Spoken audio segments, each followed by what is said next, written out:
I think what surprised me about our pretrial laws when I reviewed them, and remember, I'd been a prosecutor years ago and I'd been a judge for a number of years, but I hadn't realized that our statutes and our Constitution limited the way in which a judge could use money as a condition of bail, meaning that we could only use money to make sure that someone came back to court. We couldn't use money for public safety, and yet that's what judges were doing all the time.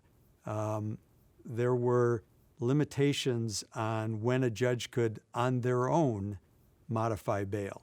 And in fact, they can't unless one of the lawyers asks a judge to modify the bail.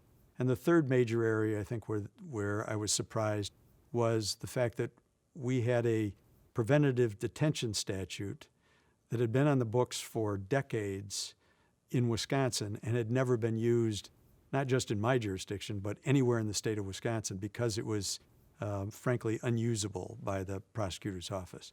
So those kind of three areas that we really were surprised about, I was surprised about, and we had to figure out, okay, now what? How do we work that information into what we're trying to do with pretrial reform?